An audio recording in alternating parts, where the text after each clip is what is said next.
زمونږ ګاونډي چې کوم دی راغی وروسته سیټ نو ډزې پې وکړو. هر څه شته دی خو هغه نشته دی. ملزم پکڑا جائے تو اس کا بھی موقف سامنے آ جائے گا. ډزې چې پې وکړو یو ډز سره چې کوم دی زخمي حالت کې برف کم ځای لګېدلی داسې د تشي باندې لګېدلی. چې کوم ورځ باندې پاچې بس هغه نه بعد دا بند وي دا نه پلیږي.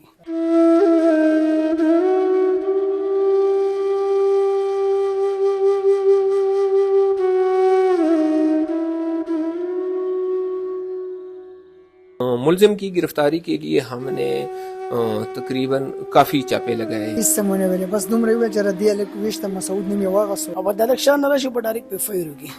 یاره ارمانونه خو ډېر په زړه پاتې شو سرجي ډېر ارمانونه په زړه پاتې شو. او دې ټیم کې څنګه دي زموږ مور ته آواز وکړي چې مور دې کس وویشم دې نه بعد پې دې بیا فیر وکړي بڑا سے بیا ہوگی. میں نہیں سمجھتا ہوں کہ صرف یہ تو تکرار کی وجہ سے اس نے اس بندے کو ڈاکٹر نے قتل کیا. بے گناہ بے خطا یو سړی راځي ما باندې ډس کوي د دې غصه وجه کېدی شي که نه. بسم اللہ الرحمن الرحیم. میں ہوں احسان عوان اور آپ دیکھ رہے ہیں آج ڈیجیٹل. ناظرین موجود ہوں بانا ماڑی میں.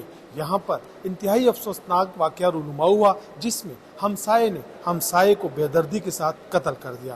یہ قتل واردات کیسے رونما ہوئی, اصل حقائق کیا ہیں, ملزم نے یہ انتہائی اقدام کیوں اٹھایا, یہ تمام ڈیٹیل میں اپنی اس رپورٹ میں آپ کو دکھاؤں گا. ہم ورثہ سے بھی بات کریں گے اور پولیس آفیشل کا موقف بھی لیں گے. ہمارے ساتھ ہی رہیے.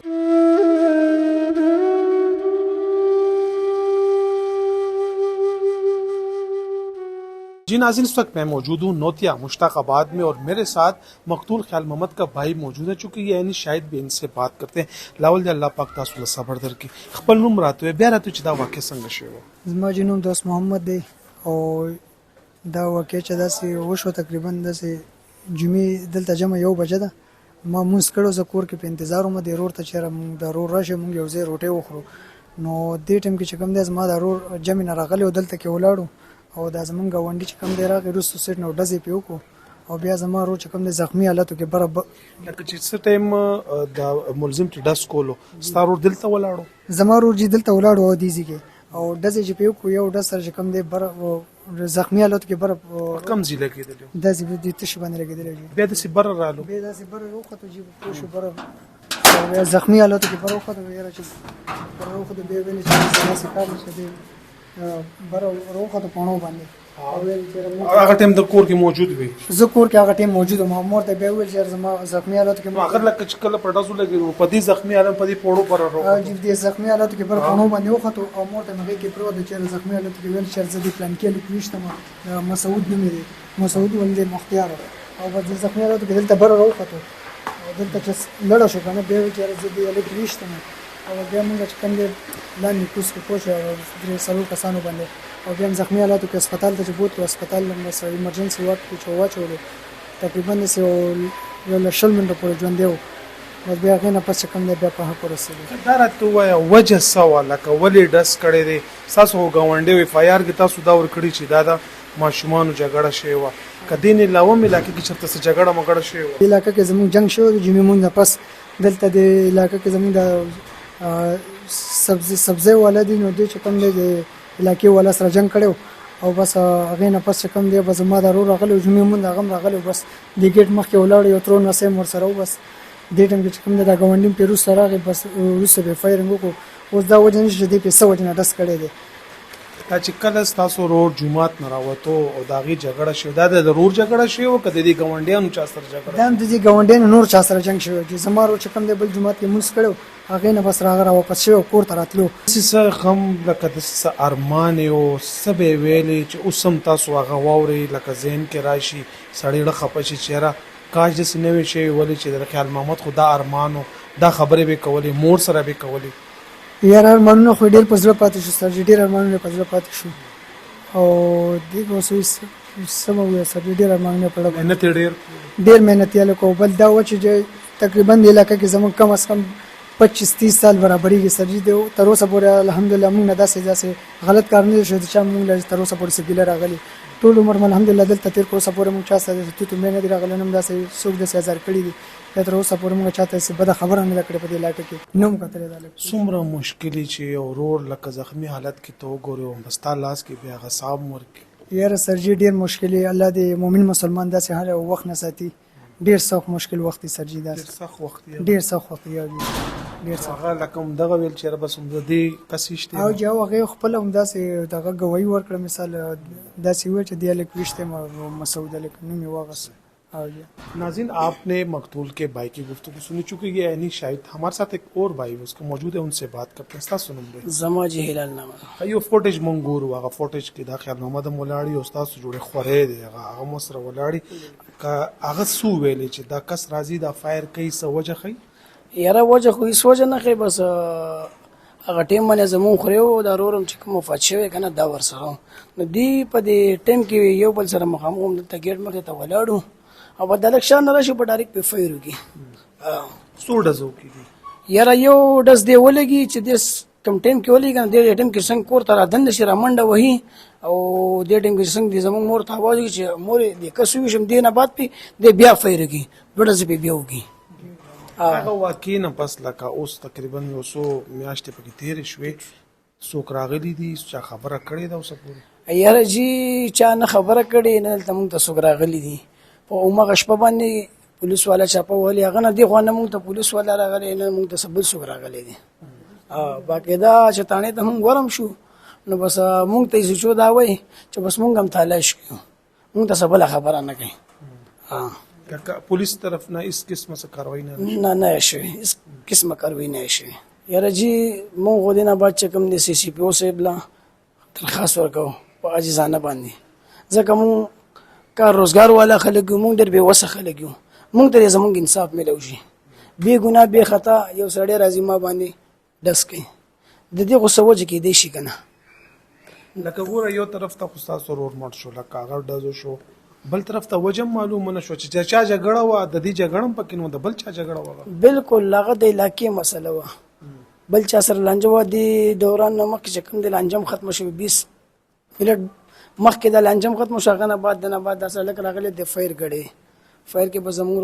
ولګي د وفات شو دا راته وایا دا تانه مشرو دارو جی دا مانه بالکل مشرو زموږ دوانو یو ځای وادم شو او د په کمره کې وګوره هر څه موږ موجود پراته دي دا ستا کمره ده دا خوا کې چې کوم ده دا کمره اوس د خیال محمد دا خوا کې چې کوم ده د خیال محمد کمره ده جی د کی غوسه مقصد دا سیټ جوړ دی ګلونه هر یو شی زما غسه موجود بس دا هر څه شته خو هغه نشته زموږ ور نشته هغه لکه دام ویل کیږي چې مورکم دې کمرې ته ډول بل راخی نه راخیږي بالکل نه راخیږي جی هغه وای چې را دې کمرې د کته نشي بالکل نشي کته ځکه هغه وجه زره خو خېجم کنه بس زنشم افغان د وجه بيخي سم هغه کول نشم او هیڅ نه په دې کمرې دم تعالی چولې را بس دا بندي دا چې کوم ورځ باندې پاتشه بس هغه نه بعد دا بندي دا نه کولای او دا مونږ تعالی کړی اللہ پاک تاسو سره. جی ناظرین اس وقت ہمارے ساتھ ایس ایچ او بانا ماڑی شہریار خان موجود ہے، ان سے بات کرتے ہیں. شہریار خان بہت شکریہ آپ نے ٹائم دیا. ایک واقعہ رونما ہوا، ہمسائے نے ہمسائے کو قتل کیا تھا، ہوا کیا تھا، تفتیش کہاں تک پہنچی، وجہ کیا سامنے آئی؟ السلام علیکم، مہربانی حسن بھائی. اچھا یہ اس طرح ہوا تھا کہ جمعے کا دن تھا، تقریباً 1.5-2 مہینے پہلے کی بات ہے. تو اسی محلے میں ایک تو گاڑی اور موٹر سائیکل پارک نہ کرنے کے سلسلے میں ایک دو فریق کے درمیان تو تکرار ہو گئی، جو بات ہوائی فائرنگ تک پہنچی. تو اولاً ہمیں پتہ چلا کہ ہوائی فائرنگ ہوئی ہے دو فریق کی، ایسی ویسے تو تکرار مسجد کے سامنے گاڑی نہ کھڑا کرنے پر. تو ہم وہاں پہ موقع پر چلے گئے، لیکن بعد میں پتہ چلا کہ اس میں ایک بندہ جو ہے زخمی اور اس کو علاج اسپتال لے گئے ہیں. جب میں خود وہاں پہ انچارج چوکی اور پولیس نفری کے سمیت میں وہاں پہ پہنچ گیا ہوں، تو ہمیں ایسا ہی لگ رہا تھا کہ دو فریق کے درمیان فائرنگ ہوئی ہے. ایک انویسٹیگیشن سٹاف اور ایڈیشنل ایس او صاحب کو میں نے وہاں پہ اسپتال بھیجوایا ہے. وہاں پہ پتہ چلا کہ وہ بندہ ایکسپائر ہو گیا ہے.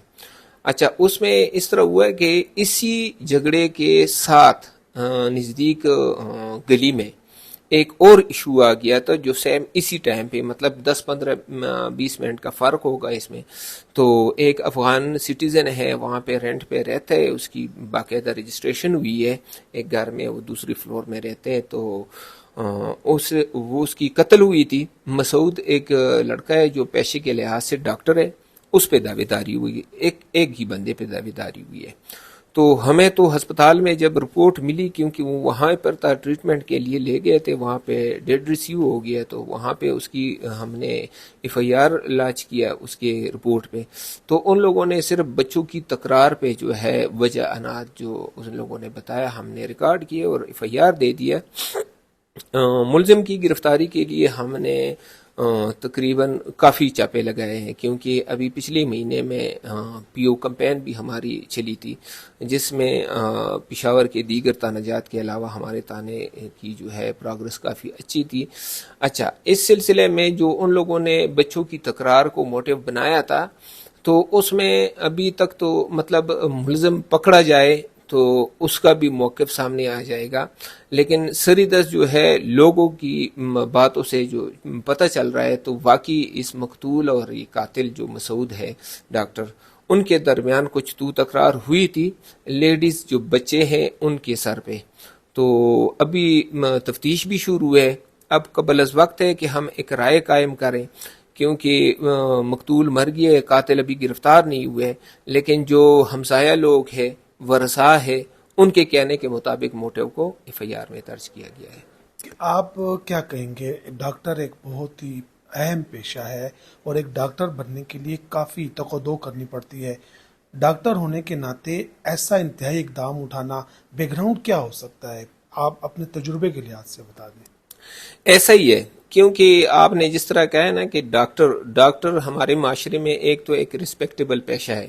دوسری بات یہ ہے کہ اس کے لیے کافی تگ و دو 5 6 7 سال اس کے لیے لگتے ہیں، اور ایک اعلیٰ تعلیم یافتہ ہی بندہ ہی ہو سکتا ہے.